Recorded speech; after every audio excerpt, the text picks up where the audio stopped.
പ്രിയപ്പെട്ട സഹോദരങ്ങളെ, ഞാനിന്ന് വൈകുന്നേരം എൻ്റെ മക്കളൊക്കെ ആയിട്ട് ഒന്ന് ഒഴിഞ്ഞിരുന്നപ്പം നാട്ടിലൂടെ ഇങ്ങനെ സഞ്ചരിക്കുകയായിരുന്നു. പെട്ടെന്ന് എൻ്റെ കണ്ണിലൊരു കാഴ്ച കണ്ടു. എൻ്റെ നാട്ടിലെ SKSFന്റെ പ്രവർത്തകർ എല്ലാം എനിക്ക് അറിയുന്ന മക്കൾ തന്നെയാണ്. ഇവരെല്ലാം കൂടെ ഒന്നിച്ചുകൂടി ഒരു കടമുറി എടുത്തുകൊണ്ട് എന്തോ അവർ തയ്യാറാക്കുന്നു. അടുത്തേക്ക് എന്തപ്പോൾ എനിക്ക് മനസ്സിലായത് ഭക്ഷണപ്പൊതിയാണ്. അപ്പം നമ്മുടെ നാട്ടിൽ എല്ലാവർക്കും കൊടുക്കാൻ വേണ്ടിയാണ്, അല്ലെങ്കിൽ പള്ളിയിൽ നിന്ന് ഉറപ്പിക്കാൻ വേണ്ടിയാണെന്ന് വിചാരിച്ച് അവർ പറയുന്നത് കേട്ടപ്പോൾ എനിക്ക് ഭയങ്കര കൗതുകമായി. ഞങ്ങളുടെ നാടിൻ്റെ ഏറ്റവും അടുത്ത നഗരവീതി എന്ന് പറയാൻ കഴിയുന്ന സ്ഥലമാണ് തോട്ടപ്പള്ളി. അപ്പം അതിലൂടെ സഞ്ചരിക്കുന്ന ആലപ്പുഴ തിരുവനന്തപുരം റൂട്ടിൽ പോകുന്ന ആളുകൾക്ക് നോമ്പുതുറ വിഭവങ്ങൾ കൊടുക്കാൻ വേണ്ടി അവർ ഭക്ഷണം തയ്യാറാക്കുകയാണ്. എന്നെ അത്ഭുതപ്പെടുത്തിയ കാര്യം, ഇതേ പ്രായമുള്ള മക്കൾ ഇന്ന് ഒന്നിച്ചു കൂടിയാൽ നമുക്ക് പേടിയാണ് ഇവരെന്താണ് ചെയ്യാൻ പോകുന്നത്.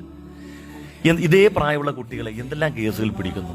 അപ്പോഴാണ് ഈ നന്മയുടെ നീരുറവ വറ്റിയിട്ടില്ല എന്ന വലിയൊരു ചാരിതാർത്ഥ്യം നമ്മുടെ ഹൃദയത്തിൽ ഇത്തരം പ്രവൃത്തി കൊണ്ടുണ്ടാകുന്നത്. നോക്കൂ, എത്ര സന്തോഷമാണ്.